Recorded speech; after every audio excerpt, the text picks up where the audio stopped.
I don't know what could be more interesting and fulfilling than trying to find out who you are. Simple as that. I mean, who are you? Who the fuck am I? You know? Who am I? But you see, because everything is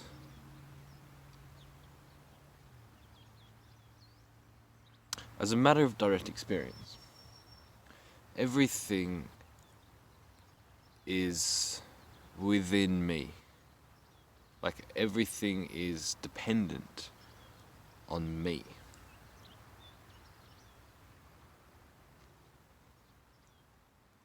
You know, and that may not be true, but it's important to realize that none of what you experience will will will be experienced when you're dead.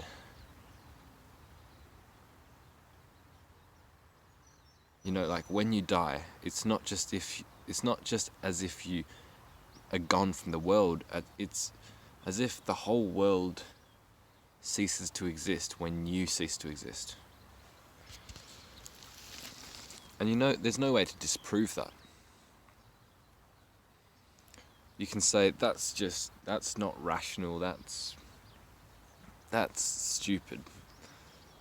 That's narcissistic to think that when you die, the whole world dies. But you've got to realize that believing that the world will still exist once you die is a belief arising within consciousness, within this space that's not located anywhere.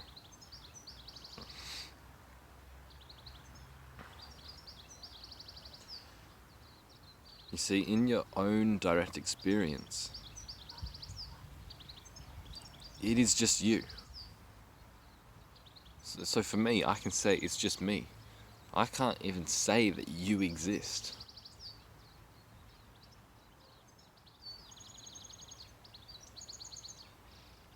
You know, if I'm face to face with somebody,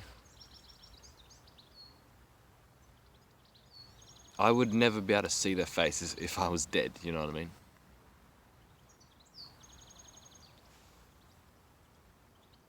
And it's consciousness, it's I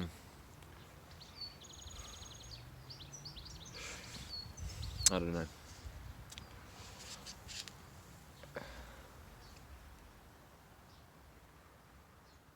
You see, because it's a mystery to be alive.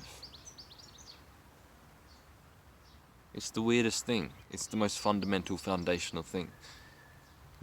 To be alive. To experience something rather than nothing. To know, to be aware.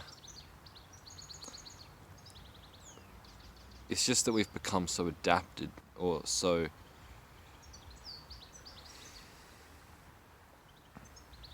we've become so accustomed, so used to just being alive, that to most people it's not much of an extraordinary thing. And you know, most of the time it isn't for me either. Even if I want it to be, even if I want to realize that being alive is so fucking magical, that desire does not bring it on. Most of the time I am just, you know, I take living for granted.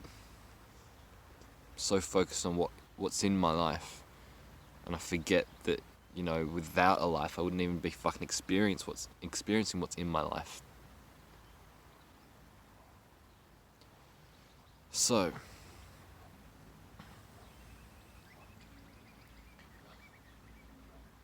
who am I? It's the question. It's probably the biggest question.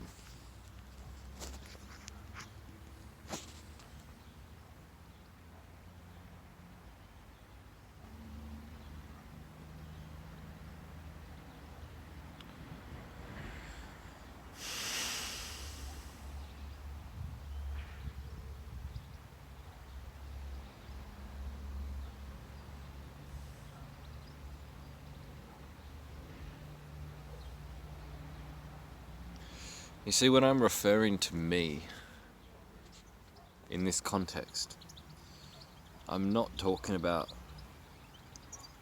my mind or the thoughts I have about myself or this body with these physical sensations or my beliefs that arise. I'm talking about consciousness. I'm talking about the thing that has no substance, that is aware of all phenomena arising.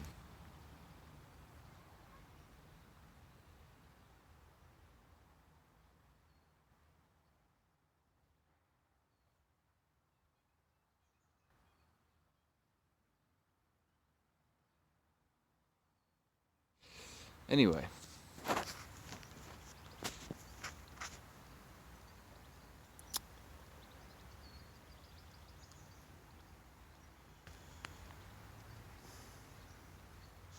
so I want to talk a bit about this path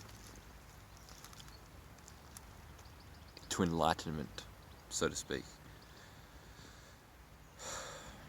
Enlightenment is basically, I mean, how the fuck can I define it if I don't consider myself to be enlightened?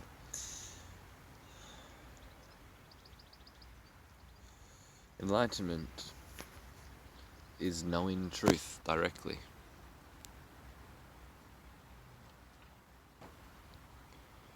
Or knowing who you are. Or knowing that you don't exist. See, I can't really say what it is exactly. I've only read about what it is, and I've only had glimpses of what it could be. So who the fuck knows if it's even a fucking real thing or not? Except if you have experienced it and are abiding within it. It's very controversial. It's very a taboo topic to talk about. Enlightenment. No one wants to talk about it. No one thinks it's a real thing.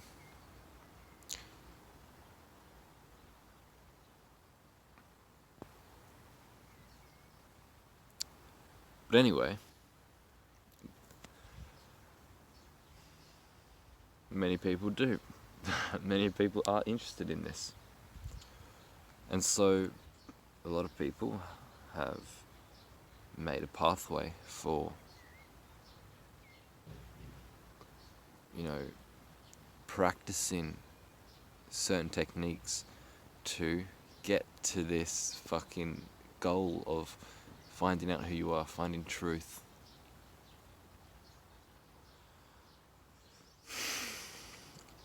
So one path that I'm interested in at the moment is the Theravadan Buddhism map. Particularly the fourth path model.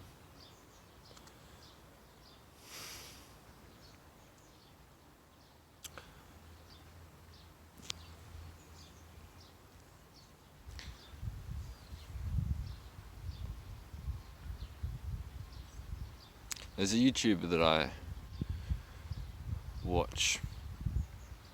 His name is Frank Yang. And he's been going down this path.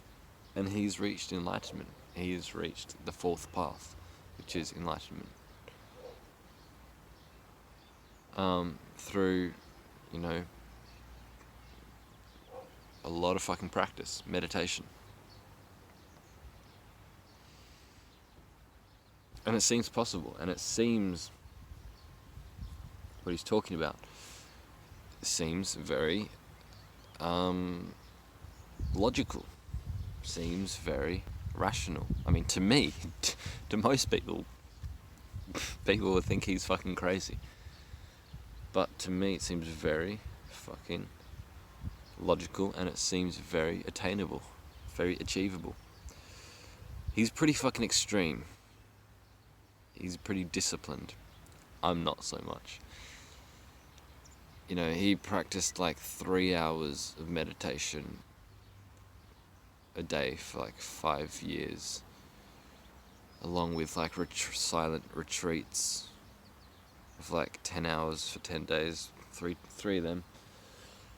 But it's my goal to kind of work my way up to that as well, because I just don't see what could be more fulfilling in life than to find out what the fuck life is, and to find out who the fuck you are. Because it seems like the same thing to me. Life and myself.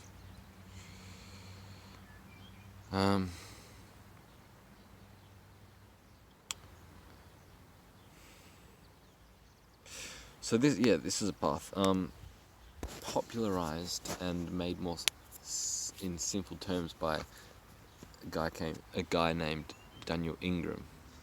So I've just been recently researching this and trying to do what's called Vipassana meditation, which means insight meditation, insight practice. It means to see clearly and to penetrate. So basically what you're doing is you're investigating your sensate experience. You're investigating the phenomena that you can be aware of in this moment, right? And so there's basically 6 sense doors, sight, hearing, feeling, tasting, smelling, and thinking. And perhaps even emotional feeling. And perhaps, I don't know. But anyway, so basically, Vipassana practice is about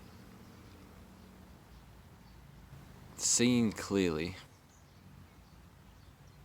the phenomena that's arising, seeing it in the raw form and penetrating it with your awareness. And what you're basically investigating is 3 characteristics. You're investigating the impermanence of it, how it just arises and passes away in an instant, not even in an instant. And so every phenomena is transient. Everything that you can be aware of is coming and going in a fucking instant. So you're investigating impermanence, and you're investigating suffering or unsatisfactoriness, which, is probably the most easiest one that people can see. Everyone's fucking suffering. And so you can notice how a thought causes you to, contract and not want that, to try and push that away, or a bodily sensation, pain in the body, you want to push that away. And so that's suffering, resisting some sort of transient phenomena coming up in your awareness. So that's the second characteristic. And the third characteristic is no self. That when you try and look for yourself, there is no self. Everything is arising codependently upon everything else that's arising.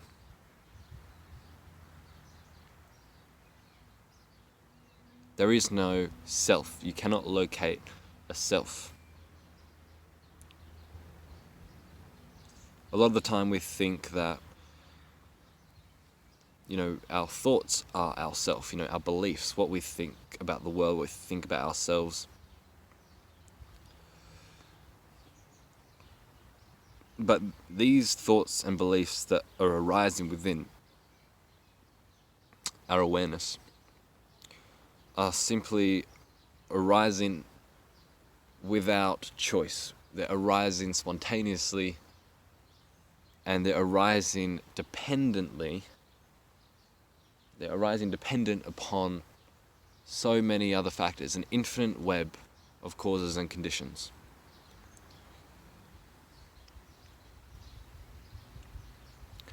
So when you look for a self, there is none.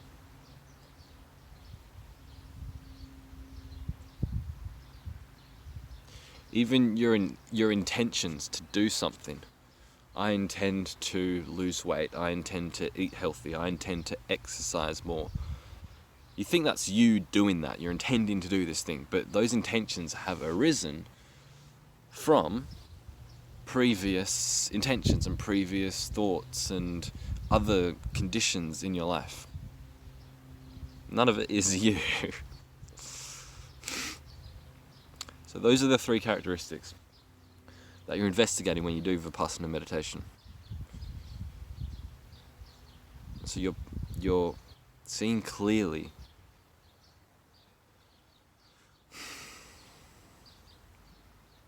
the sensations, your sensate experience, and you're penetrating it. You're investigating these 3 characteristics. And with that, that's the path to enlightenment, to awakening. And so how do you do this, Well, it's intuitive, it's good to have a map. But at the end of the day, the map's not the territory.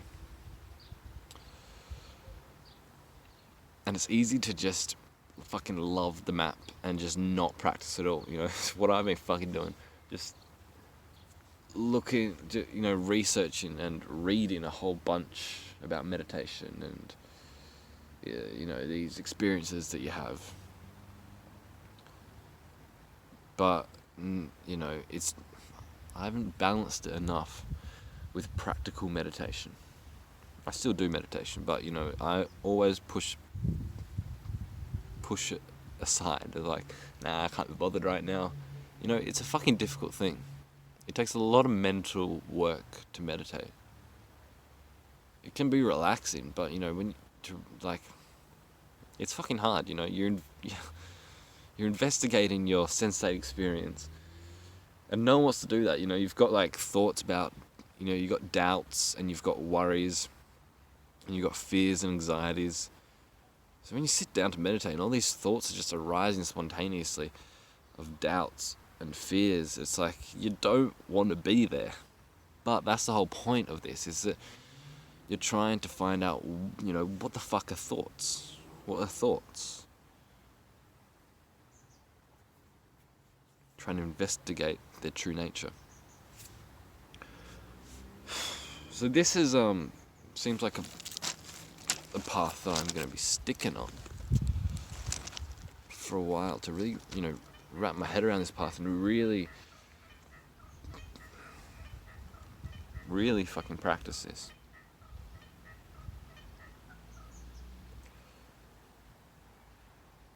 So there are a couple of Vipassana techniques that I know of. One is to do body scanning. So you're basically just focusing on the physical sensations that make up the body. Now it's important to note that what you think the body is and the physical sensations of the body are different. When you think of your body and, say, physical sensation, automatically you've got an image of the body in your mind's eye and the sensation of that. Right now, my hands are cold. And I've got I can look up there and not look at my hands. Right now I've got a visual representation of my hand holding my phone and my hand's cold. But actually, if I close my eyes, actually, because the whole point of meditation is to kind of pretend that anything that you're not aware of doesn't exist. And so if I close my eyes, basically the world doesn't exist, the scene doesn't exist, so I can't see my body. But I'm making out some mental representation of what my body looks like, So I notice these cold sensations of my hands. But actually, that's just a concept. My hands is just a concept. If I just focus on the raw sensations of the coldness and the kind of tinglingness, it's in a different kind of dimension. So anyway, that's one technique, body scanning. So you're scanning the raw physical sensations. and to penetrate them, see clearly, investigate the three characteristics. Another method which I've been kind of usually in meditation, my usual method is to just kind of sit there, sometimes concentrate on the breath, sometimes kind of like choiceless awareness, where I'm just kind of like sitting there and trying to just notice the physical, the sensory phenomena that comes up. Just trying to be aware of it, be aware of the thoughts, be aware of the physical sensations, all that.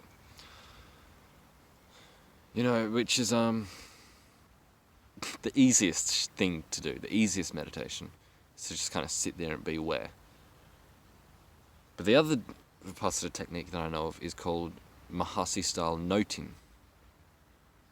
So basically it's the same thing as this kind of like choiceless awareness. Like, you kind of basically from what I know of anyway, you let your attention go wherever it wants to go, but you're noting what your attention is aware of. So, and you're doing it, the point of it is to get a good fucking, a good handle on where you are in the present moment. So it's kind of the same thing as this choiceless awareness, where you're kind of just trying to be aware of everything in your experience.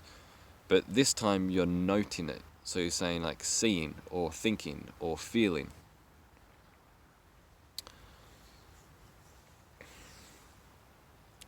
So, to not get caught up in it. To not get so caught up in the sensory experience. So if I were to try and do, it's quite hard. It's like when you first start. So I'll try and give a demonstration. Thinking, hearing, feeling, hearing, feeling, thinking, feeling, hearing, thinking, hearing, feeling, anxiety,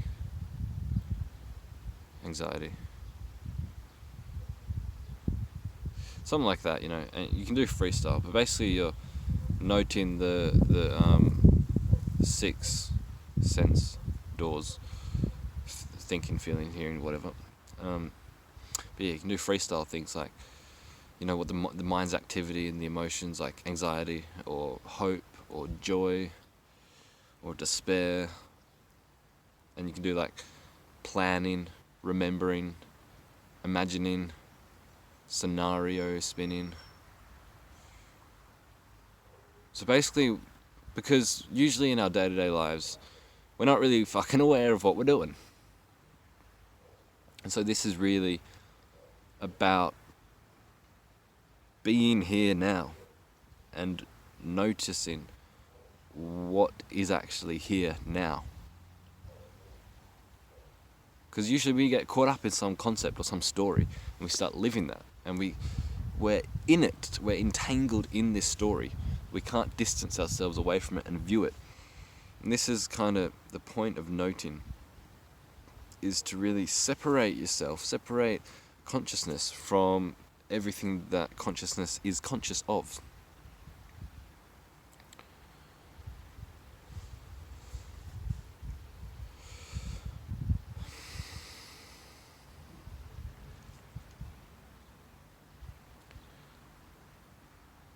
And it's important to have the intention to, and the desire to investigate your sensory experience and find out what the fuck it is. And to not identify with any of it. Because, it's just it's a thing that you find out in meditation, is that you aren't any of your sensory experience. It's quite obvious to notice that you're not the sounds or the seeing.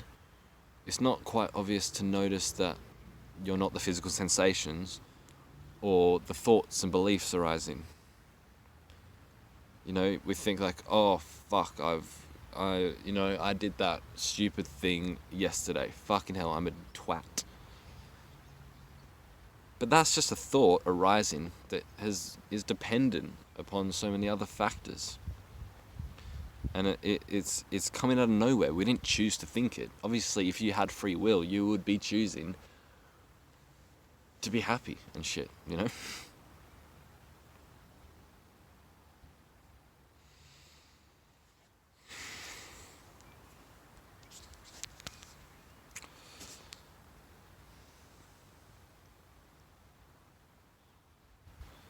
So this is the only thing that matters. Because it's encapsulates everything. You know what I mean? So what you're doing is strengthening your consciousness to be more conscious of phenomena and to see it clearly, to see the impermanent nature within everything, and to see the unsatisfactoriness of everything, to see that there's no self in anything. This is the most important thing. This is the most... Because you see, it's the foundation of everything. It's your life, you know. When you're dead, nothing will matter. You know, when the body and the mind is dead. Your thoughts and beliefs about things, you know. What's the point in arguing? What's the point in defending your belief when it's just gonna die? Wouldn't you rather spend your energy doing something better? Living better? Because each moment's passing, each breath, you will never experience ever again. Each breath that passes is gone for good. And that's a second closer to your death. And you don't even know when you're gonna die. You could have a heart attack right in the middle of an argument. Would you, you see how fucked up that is?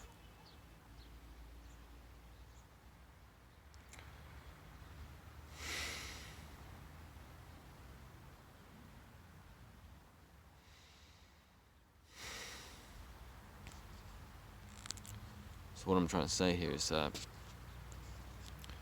you are the most important thing. Consciousness. Right? That's what you refer to when you say I. When you say I am anything, blah, blah, blah, blah. What you're saying is I am. What that is referring to is consciousness. Consciousness, blah, blah, blah, blah, blah. That's the most important thing. Because without consciousness, there's nothing to be conscious of. So that's what I'm saying, is that your life is the most important thing. Nothing else matters. Because without your life, there is nothing. So you may be like, no, my family's the most important thing. Or having a good income is the most important thing. Finding love is the most important thing. But it's not, because without consciousness, you can't experience any of that. You can't experience love or family or wealth.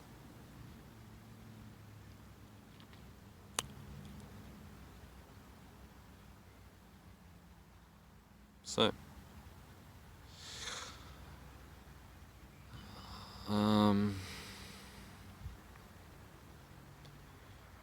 yeah, just this fucking spiritual quest, this fucking existential quest to find out who I am, to find out what the fuck is this, what is going on here, to die before I die, to live fully, and all this. Thanks for watching.